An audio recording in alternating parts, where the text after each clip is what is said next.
Jean here from Truelove Quilts for You. I put up a video yesterday with Maxwell, and we were sitting out on our deck, and we were just having a chat, and he has just gone out. I just wanted to let you guys know, we've been at home obviously for the last 2.5 months, almost 3 months it seems, March, April, May, unbelievable. It's just Maxwell, my husband, and I, as you know if you've been following. My husband and I are older parents. My husband's 72 years old and he has a 20-year-old. And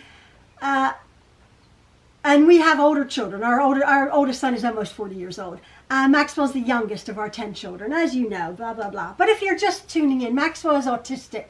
If you had seen our video from yesterday, and afterwards as I was reviewing it, I talked to Maxwell about it. I said, you're a little bit tense.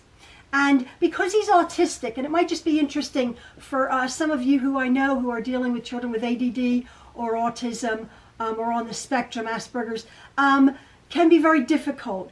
Maxwell has pretty much done very well during this stressful time.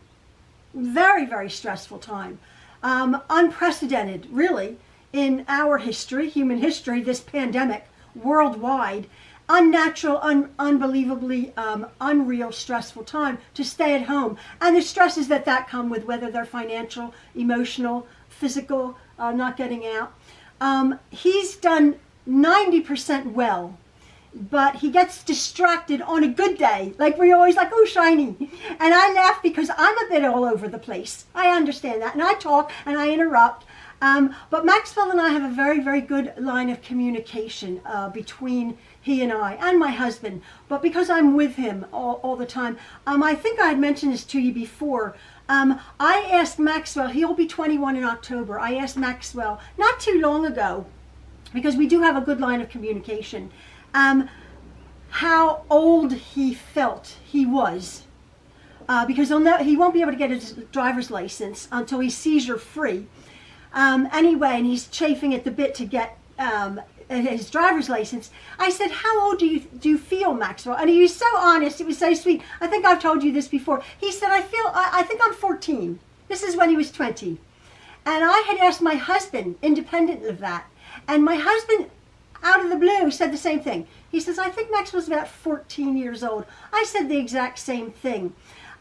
So to make a long story even longer, as I do, about our Maxwell, he's doing okay, not fantastic, because we have a large family, as again you know. He's such an incredibly good uncle to he has 16 nieces and nephews. 2 of them are older than him, but we have a bunch of little ones, 16.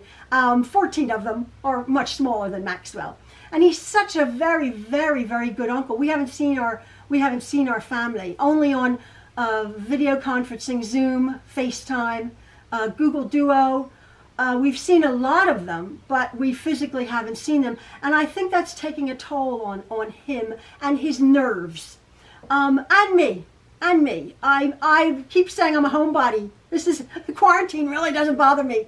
Obviously it does, because it's just so unnatural not to see people. My 2 of our sons came, one's 36, the other one's 34, came the other day, stood in the driveway, I went, oh, hugs, Mom. And I'm like, yeah, crazy, crazy, crazy, whatever. And then I'm so very thrilled today, and I think you friends will be happy to know, our daughter and our son-in-law, Malia and her husband Justin, just came and said, we're going to take Maxwell out. Of course they came with masks and everything. They're going to a park way away with hardly any people in it. It's a most beautiful sunny day. And I said, oh yes, please, social distancing apart. But they said, Maxwell, they must have known. I said, Maxwell has to get out of the house, Mom. So we'll pick him up, obviously with masks and everything. And are we being too cautious? I don't know. I don't know what to believe anymore. We're trying to take what the government and the authorities say. But there's so much information, I just tend not to read it anymore, because the news is very, very upsetting. Anyway, that was Maxwell. He's okay. He's not wonderful. So hopefully today, beautiful sunny day, he'll be out in the sunshine. He'll be with his sister and brother-in-law, chatting, other than being with old mom and dad, who love him dearly. But I must say, I'll be totally honest, one day last week, he really got on my nerves. This dear boy, he's such a sweetheart.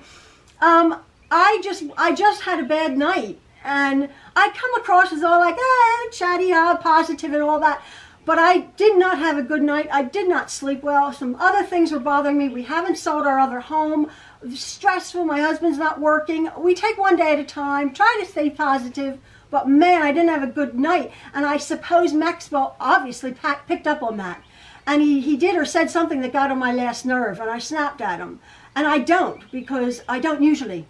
I pride myself having pretty much infinite patience with Maxwell, because he can't help it. He is who he is and what he is, and he's the most wonderful person. We have 9 children above him, so we know how to parent. I've dealt with all sorts of kids. Good kids, bad kids, rotten kids, sweet kids, wonderful kids. The kids who've tried our patience, they've all turned out wonderful. But it was hard there for a while, parenting 10 children. But our dear Maxwell is unusual. And I really snapped at him. And he didn't know how to react, because it was funny. I don't do that. I don't do that. But he sort of like gave me space, the dear child. So this has been stressful. It really has. I don't want you to think I'm like living in la la land. Oh, everything's wonderful. It's not. It's not. So I thought, my friends, you guys are having a tough time, some of it, and we are too. But hopefully, Maxwell, I'm going to regroup. What I'm doing now is I started making my tote bags, right? My tote bags. This isn't a tutorial, the beginning of it, because I'm not going to rush this. If it takes me 5 videos, you're okay with that. If you're not, as I always say, go elsewhere. But what I want to explain is I'm not a bag maker. I was looking on YouTube, and there are hundreds, or dozens and dozens and dozens, I should say, tutorials. These excellent people who make bags. I mean, it is a craft. It is an art. They're using cork and leather and vinyl and rivets and snaps and all sorts of stuff. I'm not that person. I make quilts. And I like to gear my channel to making simple things, right? Not that you're simple. I am. Sometimes I'm like, I can't wrap my head around it. I was watching these tutorials and I'm thinking, man, these people are clever. And they're doing to the 1/8 of an inch and the 32nd of an inch, and they have this arsenal of tools. I don't have that. So if you come here to see a tutorial how to make a silly tote bag, go somewhere else, because I just do what I do. And it turned out nice. Very simple. Very simple. My tote bag. My latest tote bags. I've made several of them. The last few videos, you saw my tote bag. The reason I started embarking on this one to try to learn was, as I was saying, to do my zipper, to do a zipper. Is it perfect? Absolutely not. And can I explain it perfectly? Probably not. Because it's a little bit wrinkled here. Every one I make, I learn, obviously, another little trick, but I don't want you to think I'm an expert bag maker. I am not. So as I said, if you're looking for like the ins and outs of how to make these incredible tote bags, you should really go somewhere else. I just do what I do, and they turn out nice. This is my red one, as I showed you yesterday. I put a pocket on it. I was looking at different tutorials, very basic. I could, like on this one, I could put an outside pocket with a zipper on it, but that would make sense to me. That would make sense to have an outside pocket. But for my tutorials, whenever I make them, I'm just going to be doing this one with a zipper top that does not have a pocket on the outside. Now, maybe you guys who are expert seamstresses or quilters can figure that out. I'm going to be doing that later on if I continue. As I said, I'm just sort of experimenting. You're sort of coming along with me on this ride to make these tote bags, which I have made. I like them with the purchase handles, as I showed you yesterday. Now, everybody's like, most people, I got over 150 comments very quickly saying, oh yes, do a tutorial, do a tutorial. So beginning into my tutorial, which might take 3 or 4 videos because I'm not going to rush it. Because I'm just not. Sometimes it's stressful filming, like, oh, get that camera angle. It's only me. It's just me here. I set my camera up, and sometimes it's a pain. So I thought, I'm not going to stress myself out. I'm going to chat with you. I'm going to say hello. I'm going to talk about my crummy day. I'm going to talk about making a bag that's, okay. So what I have done, though, for this one, I thought maybe if you're interested, which my friends are interested, I will show you, oh, excuse me, we have a bonfire going out here. Oh, Maxwell did a fire, and it's blowing in here. Anyway, this linen look, the brown bag that I made, that most of you said, oh, show me how to do that. It's a little bit bigger. This was a panel, okay? This was a panel. Now, what I did is I'm going to show you how to make, which I'm going to do, I think, at the end of the day, I'm going to make a tote bag using a panel. And people are like, well, panel usually comes from the manufacturer about, what is it, 22 inches by 44 inches. So you have a panel that's long and narrow with an image printed on it. You can get panels for about $8 or $9 at the store. So it's not a cheap way, but you get a lot of look for your money, I think.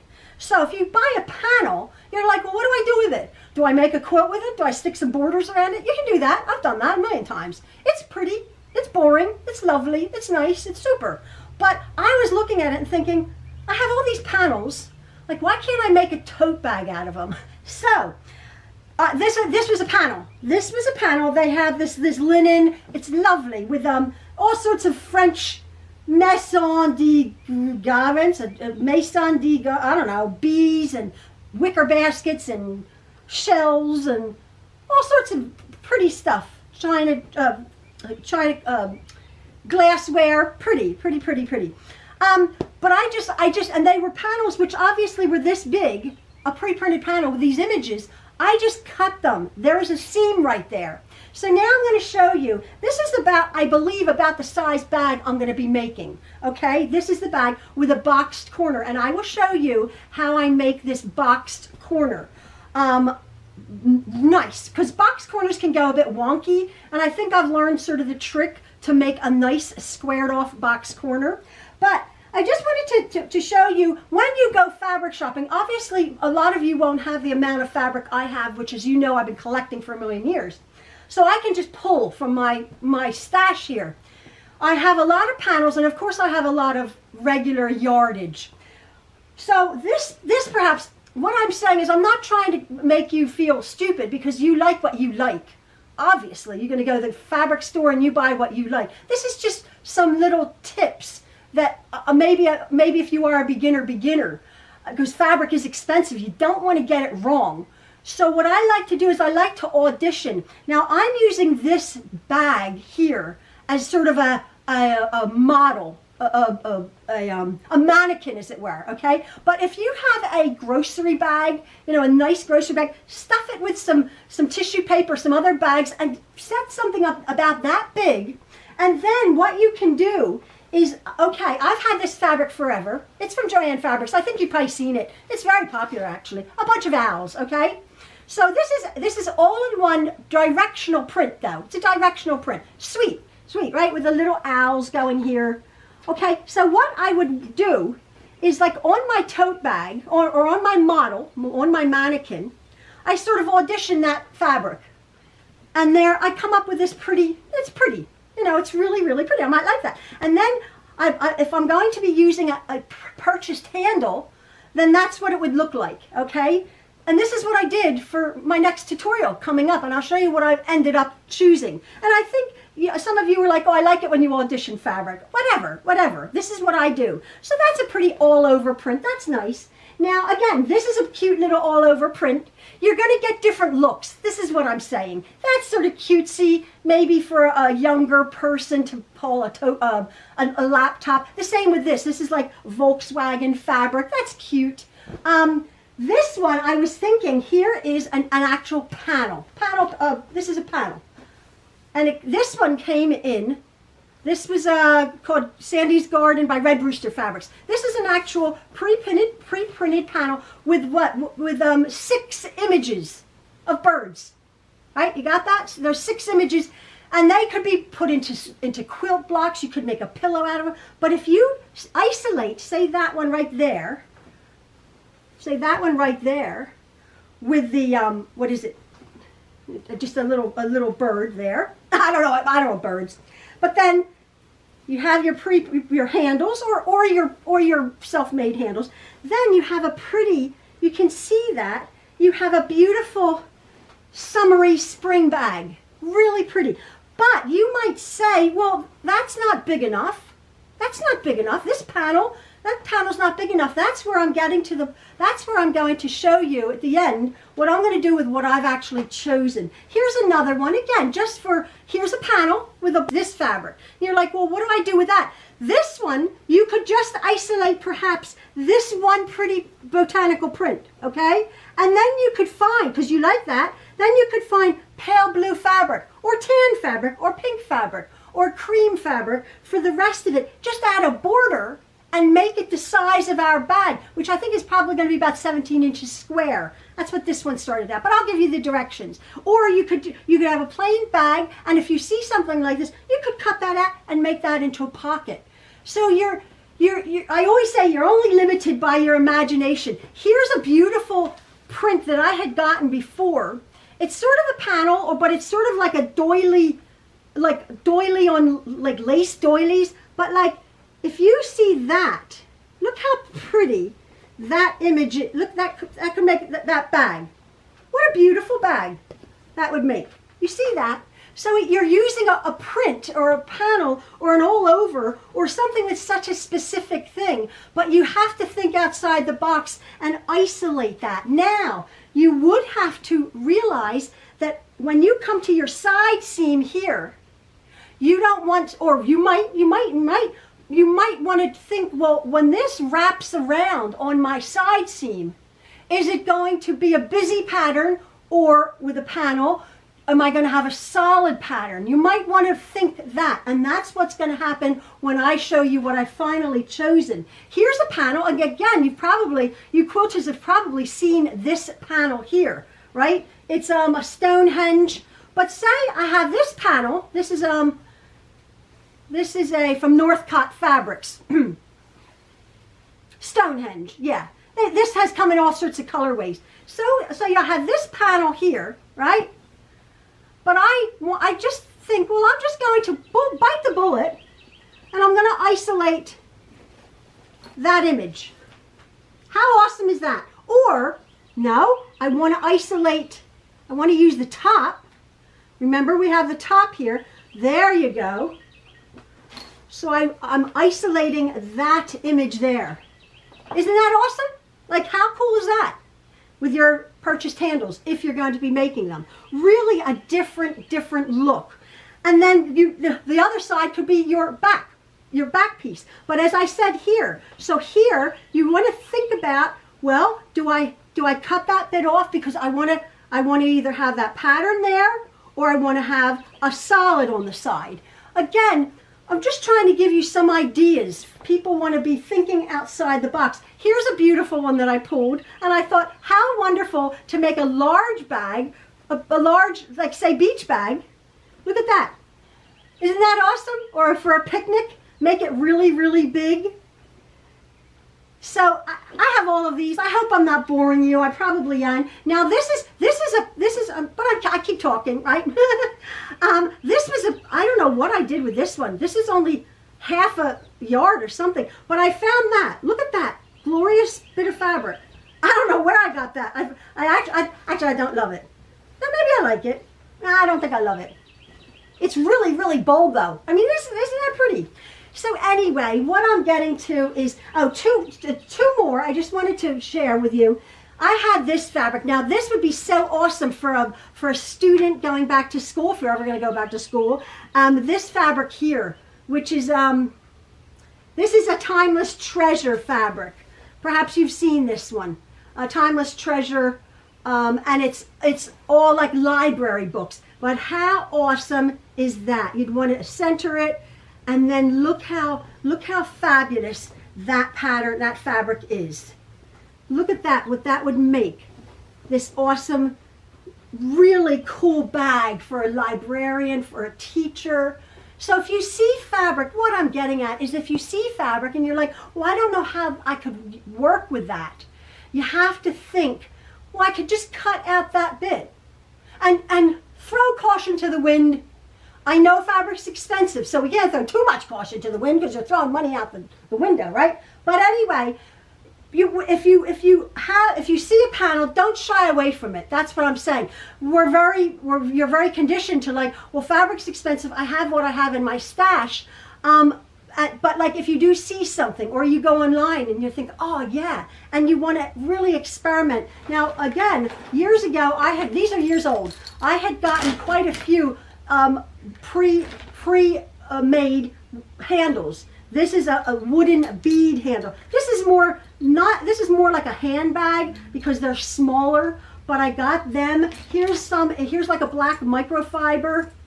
Oh yeah, there's like a black microfiber, almost sort of like a double one with the rings. Here's the same look in brown.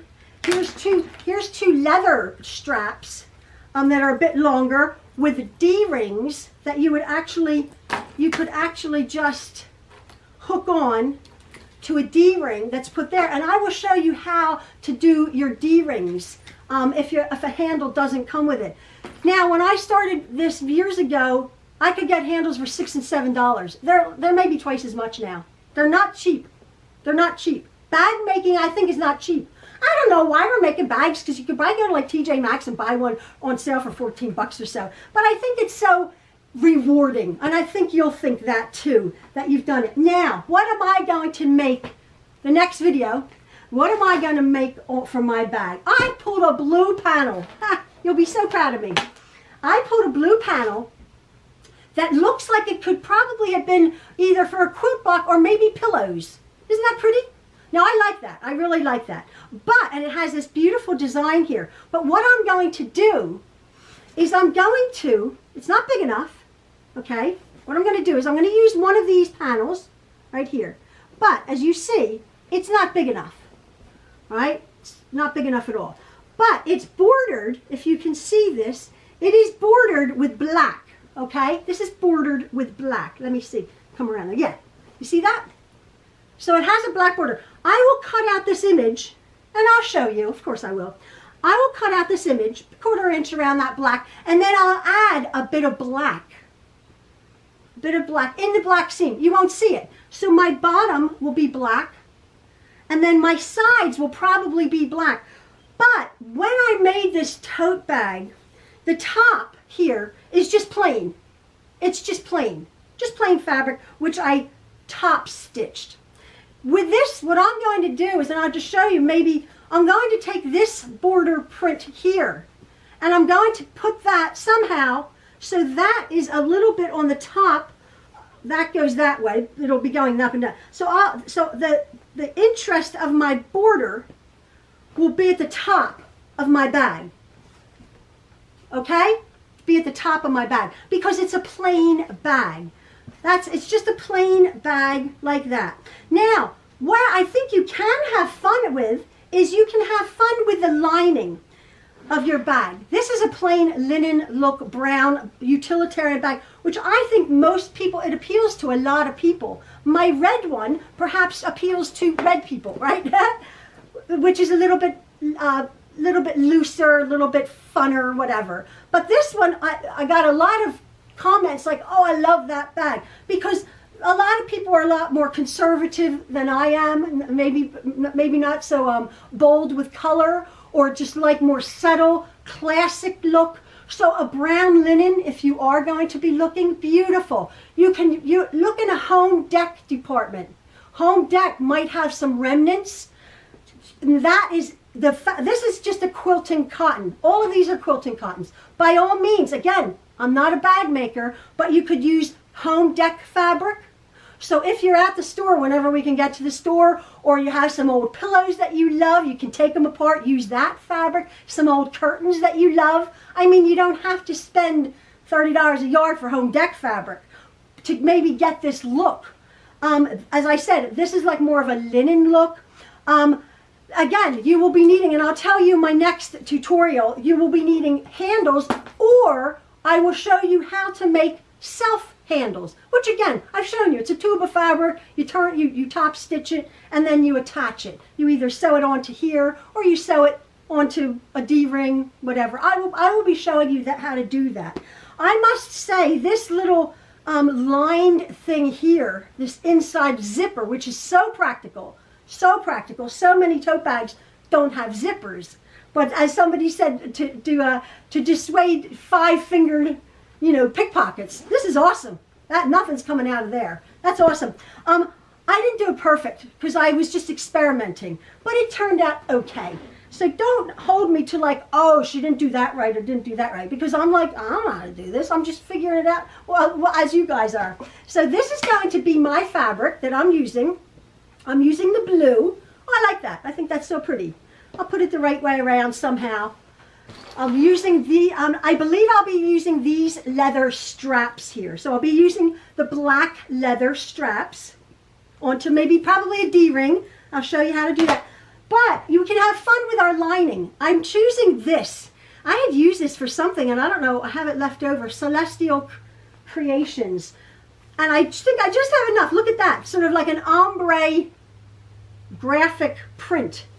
So that's just going to be on the inside. You can have fun with that. Because I was looking, do I do a yellow? Do I do a small blue print? And I have a busier print on the inside of this bag. This is like the brown. It has the pocket of that. But you maybe don't want a real dark print because again, to find stuff in the bottom of your bag. So you can have fun with your fabric selection. If you're going to be going to the store or shopping online at leisure now, don't discount a panel. Don't discount a panel. Think outside the box. Think, maybe I could use a bit of that panel I didn't know how to do it, but I will be showing you in my next video how I'm going to cut this out, how I'll make this bigger. I'll put on this pretty bit up the top here and figure out what I want to show, and I'll show you all of the there's, again, bag people, there's interfacing and inner linings and stabilizers and this and that, and oh my word, it's a whole huge thing. I know what I know, and I'm going to show you what I know. And basically, it's like a foam. There's an interfacing. There's a foam. There's a stabilizer. I'll show you what I know. Again, I'm not an expert bag maker, so you're just coming along for the ride here. I am going to do tutorials, probably a couple of them, because if you want to learn how to make this simple but very effective, pretty, safe tote bag, then you won't mind coming along the ride with Jean. And again, I want to thank you for listening to me about Maxwell. Prayers for him, dear boy. I'm sure he's having a wonderful time right now. My husband's over at our house again, trying to ready it for sale. And people are so kind. Like, it'll sell, but that's been a major stressor that we could have done without that. But we are so blessed to have our home here that our son is providing. We're blessed beyond, and we're thinking about you people. And so many people are like, "Oh, I don't mind you here. I don't mind you talking. Come into my sewing room and feel like we're visiting." And I hope that's what it's like. I'm not all about a cold hard tutorial. If you're here for that, you're going to be disappointed. But as I always say, what do I always say? I get there in the end. So we're going to be making a tote bag. I'm going to be making it out of a panel, and maybe you'll venture and step outside your comfort zone. Whatever fabric you choose, I'll be there to try to help you with whatever questions. I try to answer everybody for the most part. So many people on this said, yes, make a tutorial. I just put a heart on there. But if you ask a question, I get so many comments now. I do read them all, and I really appreciate them. It's so nice. It's so nice. The boys, my husband and Maxwell's like, "Are you answering your fan mail, Mom?" I'm like, "Yeah, people like me." I feel like Sally Fields. They like me. They really, really like me. So anyway, that's that. These are my bags. I will show you how I'm doing that. Again, and I thank you so very much. Stay safe, stay healthy, don't drive so much. People are nuts. People are nuts out there. They're crazy, crazy, crazy, crazy. I think everybody's stayed home so long that they get in the car and they don't know how to drive, right? Oh my word. Anyway, I'm saying goodbye for now. Tune in for my next tutorials when I will be showing you how I cut, how I measure, and how far I get along with my tote bag tutorial. And I do hope you will enjoy this simple little tote with an inside pocket. But it's a nice practical one. All right, thanks again, folks. Have a lovely day. See ya. Bye.